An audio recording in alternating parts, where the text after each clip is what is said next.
Բարև ձեզ հարգելի հեռուստադիտողներ, Factor TV հյուրը Հայաստանի Հանրապետության արտաքին գործերի նախարարի տեղակալ Վահան Կոստանյանն է, ողջույն պարոն Կոստանյան։ Բարև ձեզ։ Շնորհակալություն Factor TV գալու համար։ Ես եմ շնորհակալ։ Թուրքական մեդիաները հայտնում են, որ Հայաստան-Թուրքիա սահմանի թուրքական անցակետի շուրջ Ալիջանում ակտիվ աշխատանքներ են կանում եւ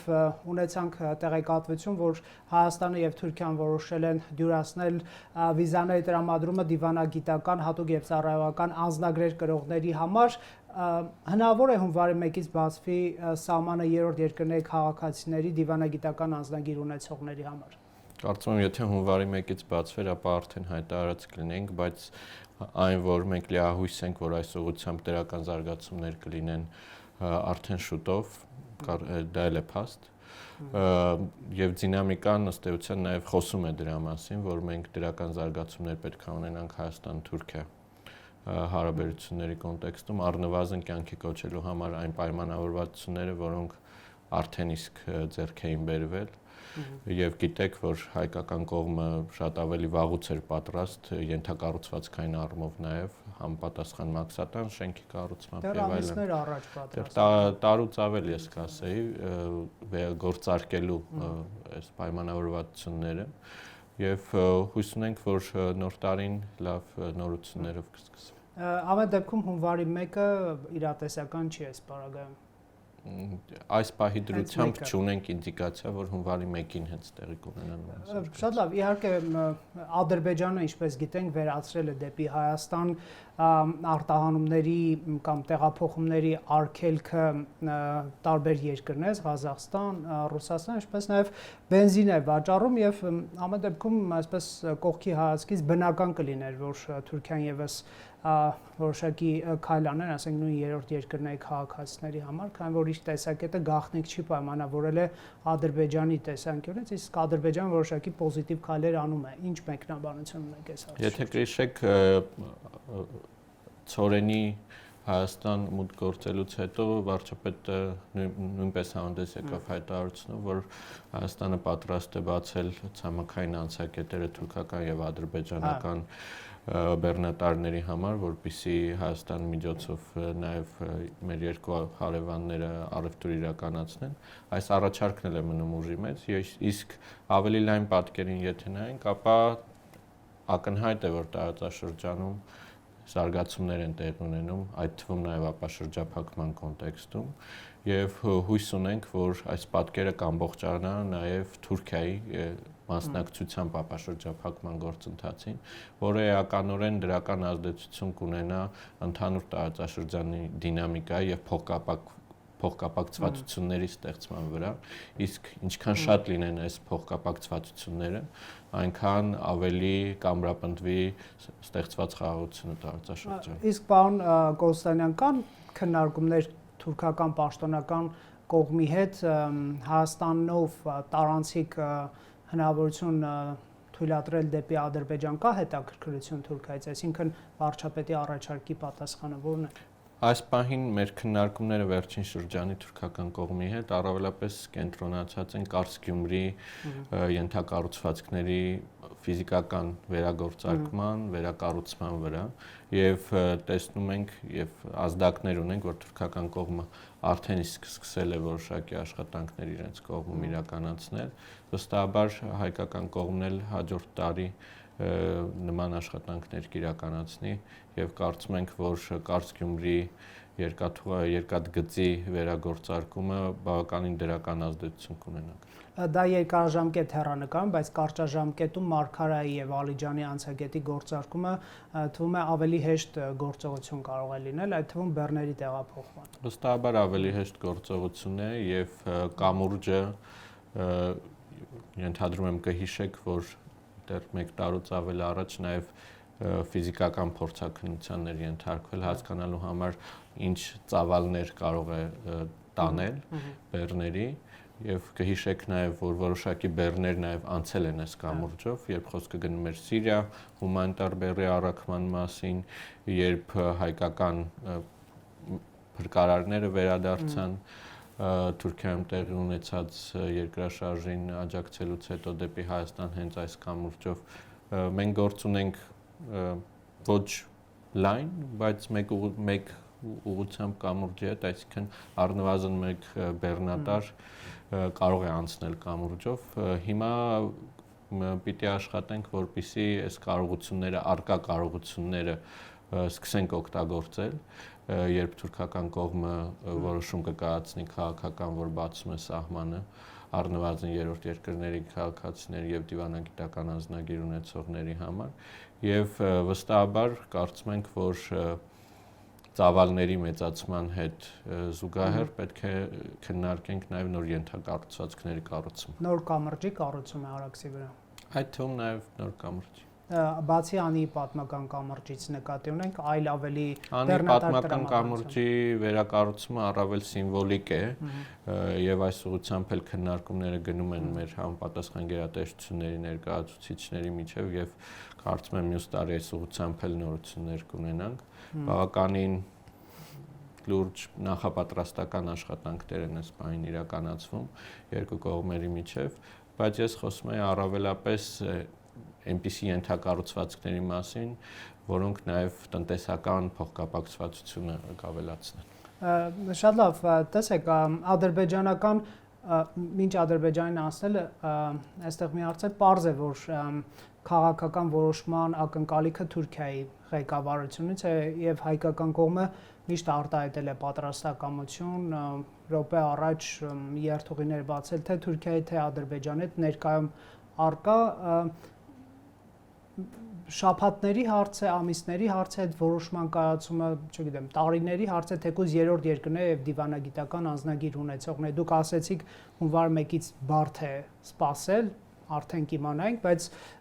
մարդիկ հաստատ կուզենան մոտավոր ժամկետներ ճշտել։ Կանխատեսումներ անել անշնորհակալ գործ է, բայց կարծում եմ երկար չենք սպասի։ Շատ լավ, Ադրբեջան, տեսեք, մենք ունենք Ադրբեջանի հետ շատ երկար սահման եւ կան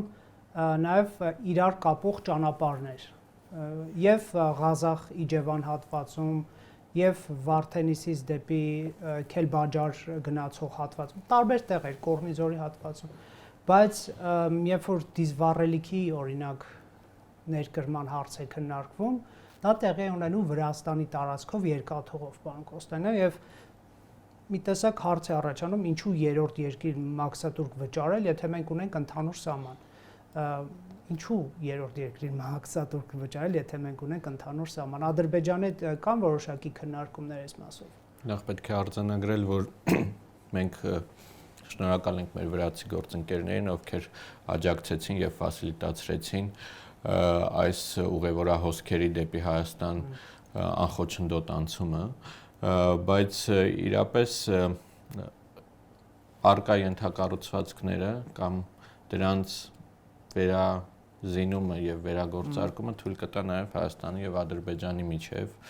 ուղիղ կապ հաստատել, անգամ չսպասելով թրիփի կառուցմանը։ Ներկա ենթակառուցվածքները եւ ճանապարհային եւ երկաթուղային, դրանք իհարկե որոշակի վերականգնման աշխատանքների կարիք զգում են այս պահի դրությամբ, բայց եթե մեկ տարի առաջ խոսենք, որ Հայաստան պիտի Ադրբեջանի տարածքով ցորեն անցնի, շատերի համար դա ուտոպիստական կարող էր թվալ, կամ որ Հայաստանը Ադրբեջանից բենզին կամ վառելիք ձեռք կբերի, շատ քչերը կհավատային։ Ես կարծում եմ դինամիկան այնքան է մեծացել այս հարաբերությունների, որ մյուս տարի էլ ավելի սերտ նաև առևտրատնտեսական համագործակցություն կտեսնենք, այդ թվում նաև Հայաստանից դեպի Ադրբեջան որոշակի ապրանքատեսակների վաճառքի։ Կան արդեն քննարկումներ, ինչ է անհրաժեշտ։ Նախնական քննարկումներ կան, հիմա մենք փորձում ենք հասկանալ, թե որոնք են այն ապրանքատեսակները, որոնք հետաքրքիր կլինեն մեր ադրբեջանցի գործընկերների համար։ Իսկ գենտակառուցվածքների վերականգնումը վարչապետ Նիկոլ Փաշինյանը դիմեց Վլադիմիր Պուտինին, բաց էր այդ տեղեկատվությունը վերականգնելու ենթակառուցվածքները, իսկ եթե դա տեղի չունենա, պարոն Կոստանյան, այսինքն ռուսական կողմը կամ ձգձգի կամ ձեռնպահ մնա վերականգնել երկաթուղիները, մի տեսակ պարադոքսալ կարող է լինել, որ Հայաստանը բավարարվի այդ պատասխանով եւ չփորձի գոնե ինքնուրույն վերականգնել իր ենթակառուցվածքները։ Ասենք, երբ որ խոսում ենք հենց այդ հյուսիսային հատվածում գտնվող ենթակառուցվածքների մասին երկաթգծային, ապա այս ենթակառուցվածքները գտնվում են հարավկովկասյան երկաթուղիների կորպորատիվ ակտիվների ցանկում եւ տրամաբանական կլինի, որ հենց ընկերությունը իրականացնի համապատասխան ներդրումներ, որպեսզի այս ենթակառուցվածքները վերագործարկվեն եւ կան արդեն իսկ քննարկումներ ռուսական կողմի հետ։ Այնուամենայնիվ, անկախ զարգացումներից Հայաստանը չի կարող կորցնել շանսը չաշխատել այդ ուղղությամբ, որպեսզի այս ենթակառուցվածքները վերագործարկվեն։ Չեմ ուզում ժամանակից առաջ ընկնել, տեսնենք թե ինչպես կընթանան ռուսական կողմի հետ քննարկումները, հուսանք դրական կընթանան։ Այնուամենայնիվ, այս ենթակառուցվածքները այս թե այն ներդրմամբ ի վերջո պիտի վերակառուցվեն եւ վերագործարկվեն։ Ավա դեպքում դուք հնարավոր եք համարում, որ հայկական կողմը ինքնուրույն քայլեր ձեռնարկի իր երկաթուղին վերականգնելու, եթե ռուսական ընկերությունը կոնկրետացումների չգնա։ Հայկական կողմի համար առաջնահերթությունը այս ենթակառուցվածքների վերագործարկումը, մեթոդներն ու ճանապարհները դեռևս քննարկվում։ Շատ լավ, տեսեք, այս արտաքին քաղաքական եւ հարևանների հետ հարաբերությունների նորմալացման process նաեւ ուղեկցվում է ներքաղաքական դիսկուրսներով, որից չեն կարող խուսափել եւ դրանք շատ հաճախ կարող են որոշակի ազդեցություն ունենալ, արագացնել կամ դանդաղեցնել process-ները, խաթարել կամ աջակցել դրանց։ Ինչու Հայաստանի իշխանությունը այսքան հեշտ գնաց առևտրի տրամաբանությամբ շփվելու նույն Ադրբեջանը, Թուրքիայանը մի կողմ թողնենք, որովհետև միշտ է եղել այդպիսի հարաբերություն։ Գիտեք, քննադատների Չէ, բայց շատ հետաքրքիր բան ասեցիք, իսկ ինչի պետքա Թուրքիան մի կողմ դնենք։ Այսօր բնական է թվում, որ Հայաստանն ու Թուրքիան միմյանց հետ առևտուր են իրականացնում։ Այո, բնական է թվում։ Հայաստանի եւ Ադրբեջանի մեջ առնվազն 6 ամիս առաջ խաղաղություն է հաստատվել Վաշինգտոնյան գագաթնաժողովի ընթացքում եւ այստեղ էլ մենք պիտի աշխատենք այս ուղղությամբ։ Երբ որ նայում ենք երկրորդ համաշխարհային պատերազմից հետո Եվրոպայի պատմությունը, առևտուրը են հիմնական գործիքներ, որը թույլ տվեց հաղթահարել լրջագույն տարբերությունները, որ տարբեր բլոկերում գտնվող եվրոպական երկրներ ունեին։ Եվ այսօր էլ մենք տեսնում ենք, որ անգամ առաջին քայլերը Հայաստանի եւ Ադրբեջանի միջև առևտրային հարաբերություններ հաստատելու, դրանք դրական ազդեցություն են ունենում թե ընդհանուր մթնոլորտի վրա եւ թե մեր քաղաքացիների ծախսերի առումով։ Դե այստեղ չենք կարող խուսափել այն ծայրահեղական գնահատականներից, որ արյունն է ուրանում, նոր է տեղի ունեցել էթնիկ զտումը, դա ինչպես կարելի է շատ արագ մի կողմ դնել եւ գնալ առևտրի տրամաբանությամբ այսպես հարաբերություններ, իսկ ավելի դավադրապաշտական տեսությունների դաշտ չեմ ուզում գնալ, որ նրանք թունավորում են մեր ծորենը եւ ես ընթերցում եմ ադրբեջանական օկտարտերերի մեկնաբանությունները, որ հայերն էլ կարող է թունավորեն այն ապրանքները, որ վաղը արտանվել են, այսինքն սա ինչքան ծայրահեղական է թվում, այնքան էլ խորությամբ ցույց է տալիս արկա թշնամանքի եւ անվստահության մթնոլորտը, ինչպես առաջ գնալ այս պայմաններում։ Ասեք, ոչ մեկ չի կարող հերքել, որ հասարակությունների միջև դեռևս կան չլուծված խնդիրներ։ Դրան վստահաբար գումարվում են նաև հումանիտար խնդիրները, անհետ կորածների, գերիների եւ այլ պահվող անձանց հետ կապված, բայց առնվազն վերջին շրջանի պատմությունը, եթե ավելի հետ գնանք կուզեք 30 եւ ավել տարիների պատմություն ցույց է տալիս, որ արճակատումների միջոցով ըստ էության խնդիրները չեն լուծվել։ Նույն եթե խոսենք գերիների վերադարձի մասին, ըստ էության բոլոր էտապները, փուլերը, երբ մեր հայրենակիցները վերադարձել են Հայաստան, որոշակի համագործակցության, եթե կուզեք այդպես ասել, փոխշահավետ գործարքների արդյունքում է եղել, երբ Հայաստանին հաջողվել է վերադարձնել մեր հայրենակիցներին։ Եվ կարծում եմ հիմա էլ այս մթնոլորտի ձևավորումը, դրական մթնոլորտի ձևավորումն է, որ օգնելու է արկա բոլոր խնդիրների լուծմանը, այդ թվում նաև հումանիտար խնդիրների Իսկ այդ ուրացման մեղադրանքների մասին ինչ կարող եք ասել։ Հիմք չեմ տեսնում եւ իմաստ չեմ տեսնում արձագանքել դրանց, որովհետեւ նման քննարկումները ինչ ալտերնատիվ են առաջարկում, ինձ շատ դժվար է հասկանալ։ Բանակը հզորացնել եւ հզորի դիրքերից փնտրել արդար խաղաղություն, եթե շատ կարճ։ Ոչ թե նվաստացածի եւ պարտվածի։ Հայաստանի Հանրապետությանը եւ Հայաստանի Հանրապետության քաղաքացիներին անհրաժեշտ է խաղաղություն։ Եվ այն գործընթացները, որոնցով մենք անցնում ենք, այո, շատ բարդ, բայց բերելու են խաղաղության ամրապնդման։ Իսկ այն տրամաբանությունը, որ սա Ադրբեջանի կողմից մոլորեցնելու եւ խաբեության process է, որ նա շանսը բաց չի թողնի Հայաստանի դեմ գնալ ռազմական ագրեսիաների, կարճ ասած թակարդում դրված պանիր է այդ բենզինը կամ այդ թույլտվություններ Հայաստան ներկրումներ անելու, դուք ինչու եք մտածում, որ ոչ սա իրական տնտեսական գործակցության սկիզբ է եւ հենց այդ տնտեսական գործակցությունը Եվրոպայի օրինակով բերելու խաղաղության։ Մենք հակառակը միշտ փորձել ենք կոնֆլիկտի գնալ, պատերազմել, միմյանց հետ միշտ փորձել ենք։ Իսկ խաղաղություն կառուցել երբեք չենք փորձել։ Միգուցե մի անգամ արժի փորձել։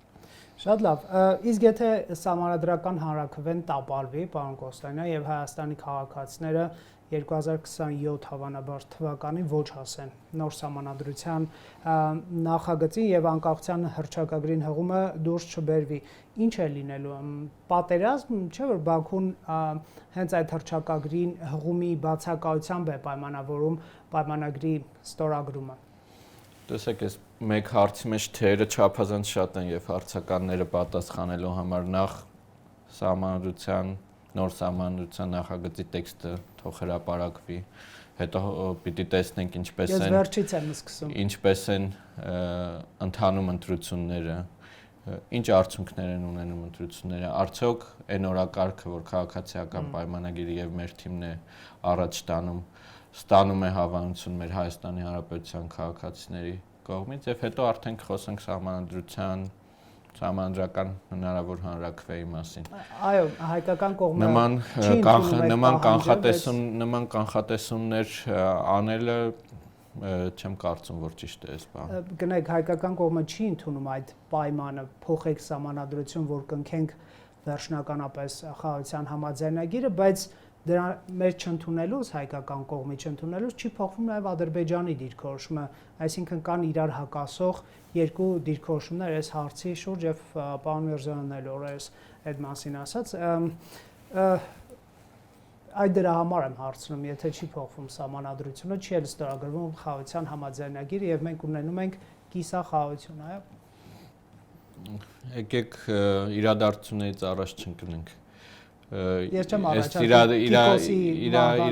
իրադարձությունները տեղից էլ բավական արագ են զարգանում եւ առնվազն վերջին մի քանի ամիսներին առավելապես դրական են զարգանում։ Տեսնենք 2026-ին ինչ դրական նոր զարգացումներ կունենանք, որը կարծում եմ կունենանք։ Իդեպ նաև թուրքական բարձրաստիճան պաշտոնյաներ հավանական են համարում արտգործնախարար Ֆիդանը, որ 26-ի առաջին կեսում Հայաստանը եւ Ադրբեջանը կարող է կնքեն պայմանագիր, հնարավոր է այդպիսի սցենար կնքել պայմանագիրը, սակայն խորհրդաններում վավերացումը թողնել սահմանադրության փոփոխությունից հետո։ Տարբեր վերլուծաբաններ խոսում են այս հնարավորությունների մասին։ Ադրբեջանական կողմի հետ ինչպես եւ հայտարարվել է, մենք քննարկում ենք կամ պատրաստ ենք քննարկել նախաստորագրված համաձայնագրի կնքման տեղի եւ վայրը։ Հիմա կլինեն նոր հանդիպումներ, կլինեն նոր զարգացումներ, կփորձենք հասկանալ ինչքանով են կողմերի դիրքորոշումները մոտեցել իրար։ Ամեն դեպքում դուք չհերքեցիք իմ այդ հարցի բովանդակությունը, որ հայկական կողմը ամեն դեպքում կարող է ընդունելի համարել առնվազն ստորագրումը 26-ի առաջին կիսամյակում։ Հայկական կողմի համար կարևոր է եւ առաջնահերթություն է մնում խաղաղության համաձայնագրի ստորագրումը եւ դրա հետագա ռատիֆիկացիան։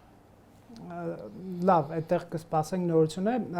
Ադրբեջանի արտգործնախարար Ceyhun Bayramovի վերջին ասուլիսից հետո պարոն Կոստանյան եղան պնդումներ, որ Բաքուն Սահմանադրություն փոխելու պահանջից բացի ունի եւս մեկ պայմանագիր ստորագրելու Թրամփի ուղու նախագծով ստանձնած պարտավորությունների լիարժեք կատարում եւ եղան մեկնաբանություններ, որ տեսեք, եթե Հայաստանը չտա միջանցք Ադրբեջանին, պայմանագիրը չի ստորագրվի, այսինքն թե Թրամփի ուղի էր ասում, բայց այստեղ իսկ այդ մեկնաբանություններում կողմից են։ Դե ընդդիմադիր դաշտի մեկնաբանությունները այն մասն է, որ տեսեք պահանջը ամեն դեպքում էլի միջանցքային է շարունակում մնալ։ Ինձ թվում է օգոստոսի 8-ից հետո բոլոր են պնդումները, որ Հայաստանը միջանցք է տվել, դրանք բացարձակապես տեղին չեն եւ բացարձակապես չեն համապատասխանում իրականությանը։ Եվ դա ամրագրված է թե հռչակագրով եւ ոչ պակաս կարևոր է նաեւ Հայաստան եւ Միացյալ Նահանգների միջև ստորագրված հուշագիրը խաղաղության խաչմերուկ նախագծի կոնտեքստում վստահաբար նոր փաստաթղթեր կլինեն Հայաստան եւ Միացյալ Նահանգների միջև, որոնք կուրվագծեն շրջանակային համաձայնությունները, թե ինչպես պիտի ստեղծվի TRIP ընկերությունը եւ ինչպես պիտի տեղի ունենա ընդհանուր առմամբ ապաշրջափակման հայկական կտորը եւ եթե դեռ կան էնտուզիաստներ, ովքեր փորձում են այդ միջանցքային տրամաբանությամբ վախեցնել մեր քաղաքացիներին, ապա հաջորդ փաստաթղթերը իրենց բացարձակապես տեղ չեն տա նման պնդումներ անելու։ Իհարկե հիմա էլ նման պնդումների տեղ չկա, եթե խոսում ենք 5 սկզբունքների ամրագրված լինելու մասին, բայց վստահաբար տեսնում ենք, որ մեր քաղաքացիները ավելի շատ են սիրում կարդալ փաստաթղթերը եւ հղում անել փաստերին, քան մեր որոշ ընդդիմախոսներ։ Ամեն դեպքում ոնց եք մեկնաբանում TRIP նախագծով ստանձնած պարտավորություններ լիարժեք կատարում արտահայտությունը Ադրբեջանի ԱԳՆ-ի կողմից։ Հայաստանի Հանրապետությունը հավատարիմ է օգոստոսի 8-ի հռչակագրին եւ մենք ամենօրյա աշխատանք ենք իրականացնում մեր Միացյալ Նահանգների գործընկերների հետ, որպեսզի օր առաջ սկսենք գետնի վրա աշխատանքները եւ ապաշրջափակումը կյանքի կոչվի, որովհետեւ մեզ համար շատ կարևոր է, որպեսզի Հայաստանի հարավը Հայաստանի հյուսիսի հետ երկաթգծային կապ ունենա։ Ամերիկյան ներգրավումը ինչ է տալիս այս նախագծում, պարոն Կոստանյան, ինչու եմ այս հարցը տալիս, որովհետև մենք տարիներ շարունակ որպես Հայաստանյան Հանրություն լսել ենք Ադրբեջանի նախագահի շատ ուղիղ սպառնալիքը, եթե միջանց չեք տալիս օկուպացիայի սպառնալիք է հնչել, արդյոք դուք կարող եք ունենալ լավատեսության հիմք, որ ամերիկյան ներգրավումը առնվազն ռազմական ագրեսիայի ռիսկերը կնվազեցնի, այսպես չբացառել բառը չօգտագործել։ Մենք Միացյալ Նահանգների հետ մտնում ենք երկարաժամկետ տնտեսական փոխշահավետ համագործակցության մեջ, ինչը մեր օրերում կարծում եմ ամենալուրջ անվտանգային երաշխիքներից մեկն է։ Իրանական կողմից տարբեր հայտարարություններ ենք լսում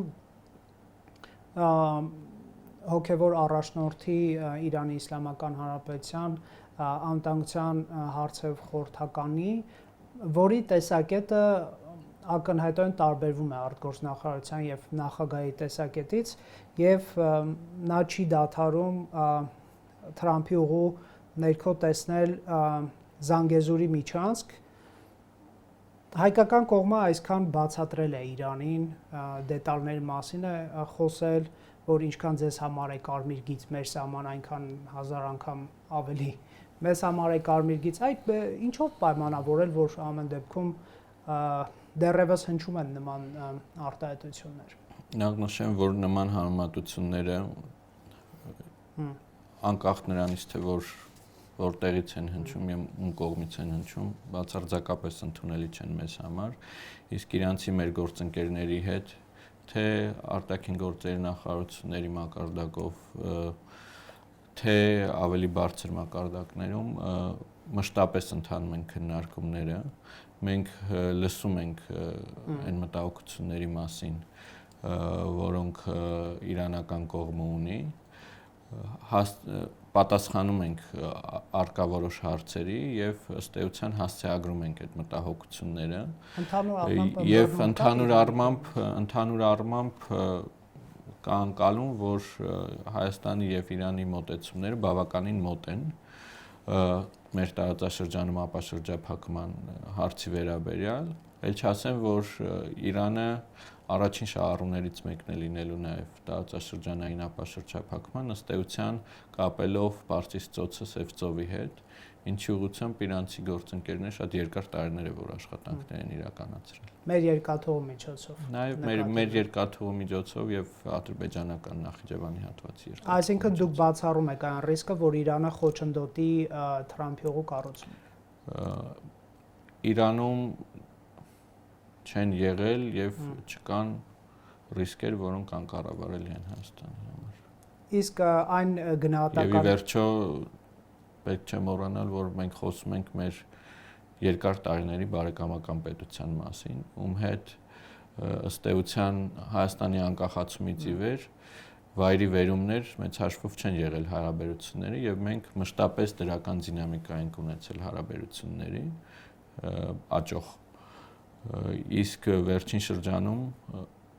նախագահ Փեզեշքյանի Հայաստան այցից հետո ել ավելի խորացել եւ խորանում այս հարաբերությունները հաշվի առնելով երկու պետությունների ղեկավարների հայտարարությունը, որ պատրաստակամություն կա բարձրացնել հարաբերությունները ռազմավարական գործընկերության մակարդակին։ Կա ժամկետը։ Մենք ունենք նախագիծ,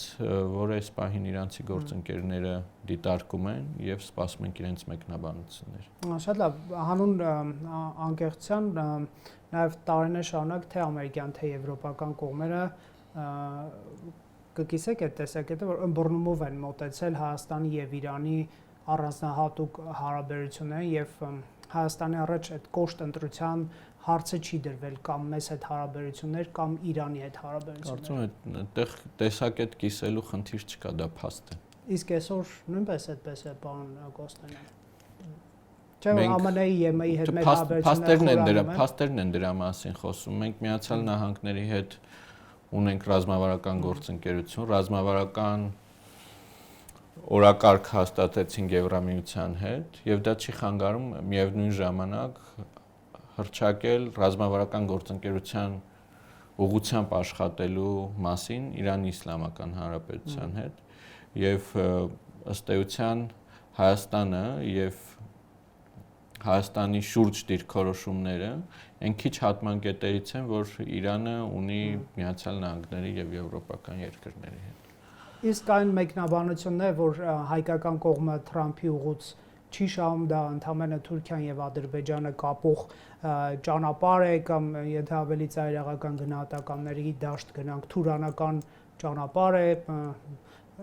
իսկ եթե ավելի ծայրահեղական դաշտ գնանք դա թուրքական ճանապարհ է, իսկ եթե ավելի ծայրահեղական դաշտ գնանք ԱՄՆ-ն թուրքերին է բերում, Թուրքիա պետության շահերն է բերում Թրամփի ուղու միջոցով Հայաստան։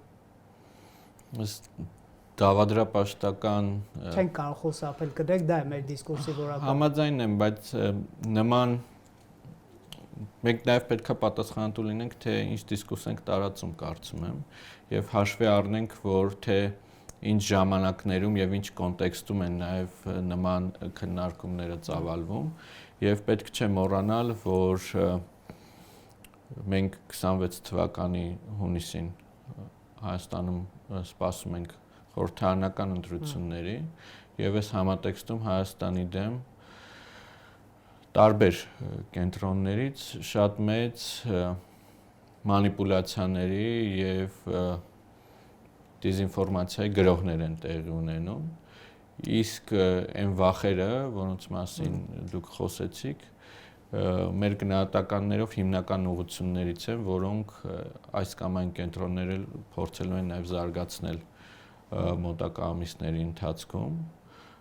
եւ լրատվական հիգիենան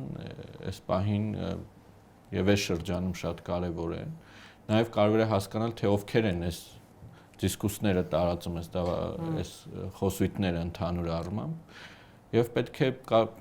հետաքրքիր օրինակ լրագրողական վարժություն կլիներ տեսնելու եւ վերլուծելու, թե նման խմբերի կամ վերլուծաբանների կողմից առաջ քաշված թեզերից քանիսն են հաստատվել վերջին տարիների ընթացքում։ Իսկ մեր թիվը 0-ի է ձգտելու շատերի պարագայում։ Դե այդտեղ հակակայլ կա, ասում եմ, մենք այդ տեղեկությունը տարածեցինք եւ կանխեցինք, որ դա տեղի չունենա։ Այսինքն դրա լուծումն էլ կա։ Ամեն պարագայում Հայաստանը Եվրամիությունից աջակցություն է ակնկալում ոչ միայն ֆինանսական, այլև տեխնիկական եւ գիտելիքային հիբրիդային սպառնալիքների դեմ պայքարելու։ Արդյոք Եմեն չի միջամտելու Հայաստանի ներքին գործերից եւ տղաբերելու, այսպես process-ի նմանվում է այս խնդրանքը։ Ինչու սեփական ռեսուրսներով չսահմանափակվել։ Բացարձակապես Հայաստանի կառավարությունը տղաբերելու խնդիր չունի իր առաջ դրած եւ ցանկություն էլ չունի։ Մենք պատրաստ ենք համագործակցել մեր բոլոր գործընկերների հետ, ովքեր աջակցության ձեռք կմեկնեն, որպեսզի մեզ հաջողվի անկախ թափանցիկ ընտրական գործընթաց իրականացնել զերծ որևէ եւ ես ընդգծում եմ որևէ արտաքին քաղաքական ազդեցություններից։ Շատ լավ, եթե նախորդ հարցին վերադառնանք, իսկ այդ ներողություն, իսկ նույն տեխնիկական կամ բովանդակային աջակցությունը առաջի անգամ չէ, որ տրամադրվում է մեր միջազգային գործընկերների կողմից։ Առնվազն ես կհիշեմ 18 թվականից սկսած արտահերթ խորհրդարանական ընտրություններից նման օգնություն եղել է եւ աջակցություն վստահաբար մինչ այդ էլ է եղել։ Տեսեք, նախորդ թեմային վերադառնալու այդ դավադրապաշտական թեզերի տարածման աղբյուրների, հա, ես որպես լրագրող, որ հետևում եմ այսպես քաղաքական դիսկուրսներին եւ շատ հյուրեր եմ այստեղ հյուրընկալում, այն դեպքերում, երբ որ process-ներից ակնհայտորեն բացակայում է Ռուսաստանի Դաշնությունը, ասենք Թուրքիայի հետ հարաբերությունների նորմալացման process կամ Ադրբեջանի հետ ապաշրջափակում, սահմանազատում, նորմալացում հարևանների հետ կամ Թրամփի ուղու կառուցման շուրջ համաձայնություններ, տարբեր աղբյուրներ տարածում են այդ վախը, որ Թուրքիայք բերում, թուրքերը մեզ կուտեն, կամ եթե չլինի Ռուսաստանը, ապա Թուրքիայի կամ Հայաստանի իշխանությունը Ռուսաստանի ազդեցությունը փոխարինում է թուրքականով, կհանեն ռազմաբազան հանուն Թուրքիայի սիրտը շահելու եւ այլն, այսինքն այս կորը երևում է ամեն դեպքում, պարոն Կոստանյան, ունեք որևէ մեկնաբանություն։ Ես կարծում եմ, որ մեր քաղաքացիները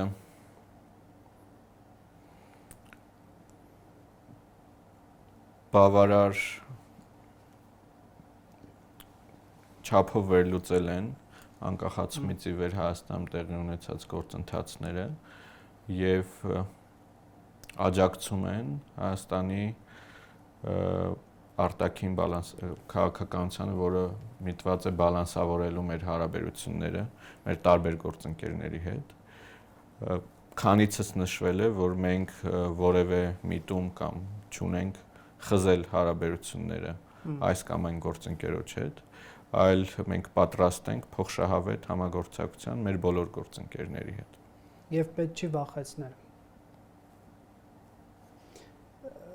Պարոն Միրզոյանը Deutsche Welle-ի հարցազրույցում ասում էր, Հայաստանը կարող է ԵՄ-ի անդամակցության հայտ ներկայացնել հաջորդ ամիս, գուցե նաև հաջորդ տարի, դա մեր պաշտոնական քաղաքականությունը, իսկ եթե ավելի կոնկրետացնենք, երբ, պարոն Կոստանյան։ Ավելի կոնկրետ Հայաստանին անհրաժեշտ են դեռևս բավականին մեծ ծավալով ռեֆորմներ իրականացնել, որպեսզի այդ հայտը ծանրակշիռ լինի եւ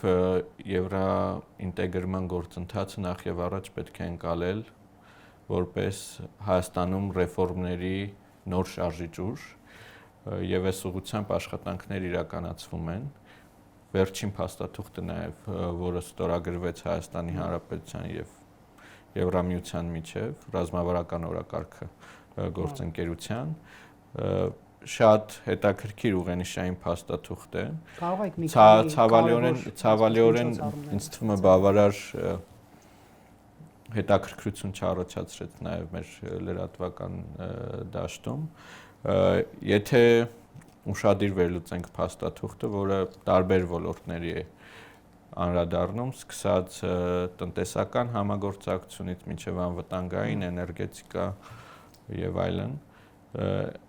ըստ էության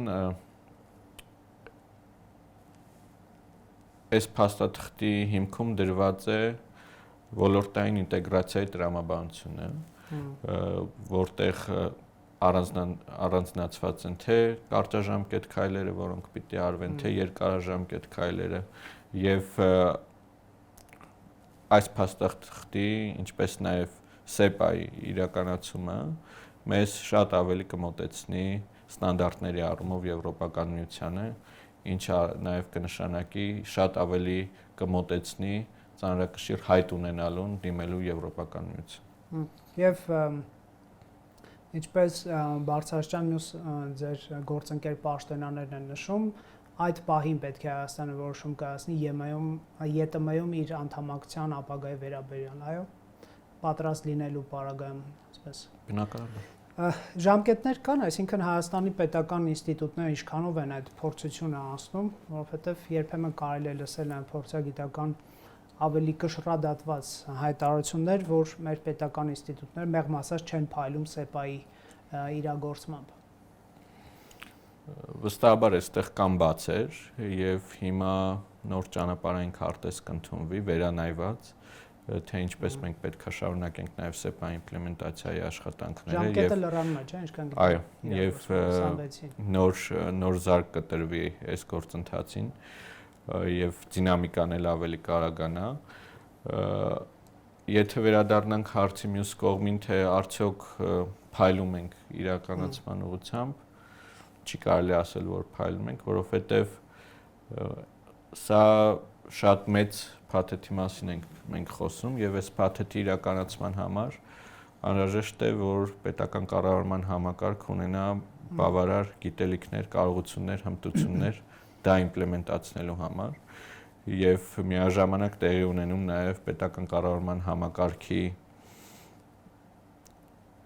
համակարգում ընդգրկված անձանց թե վերավորակավորումը եւ թե անհրաժեշտ է ներգրավել նոր մասնագետներ եւ պրոֆեսիոնալներ, ովքեր կուղեկցեն այս գործընթացը։ Հասարակ օրինակ բերեմ վերջին քննարկումներից, որ օրերս ենք ընդհանրապես ունեցել կառավարության գործընկերների հետ, մենք SEPA-ի շրջանակներում պիտի մոտարկենք օրինակ ծովագնացության մասին օրենսդրություն։ Շատ դժվար է գտնել նման մասնագետներ մեր պետական կառավարման համակարգում, բայց սա այնուամենայնիվ սա պարտավորություններից մեկն է, որը մենք SEPA-ով ստանձնել ենք դեռևս 2017 թվականին, բայց միևնույն ժամանակ ծով չունենալը չի նշանակում, որ հայկական դրոշի տակ նավեր չեն կարող լինել հետել։ Շատ լավ, չլինի ծովից ծով Հայաստան վերականգնելու տրամաբանություն է դրվում։ Սա իհարկե կատա 26-ի կարևոր քաղաքական իրադարձությունից մեկը եվրոպական քաղաքական համայնքի գագաթնաժողովն է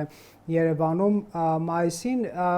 Ինչ է սա Հայաստանի համար, պարոն Կոստանյան, ովքեր են ժամանելու Հայաստան, ինչ օրակարգով ինչ նորություններ կլինեն մայիսին, եթե չեմ սխալվում։ Այո։ Սա երևի ամենամեծ միջոցառումներից մեկն է, որը Հայաստանի իր անկախությունից ի վեր կհյուրընկալի։ Այդ թվում մյուս կարևոր միջոցառումը, որ մենք կունենանք մյուս տարի, նաև կենսաբազմազանության COP17-ն է։ Իսկ եվրոպական քաղաքական համայնքը, եթե վերադառնանք այս թեմային,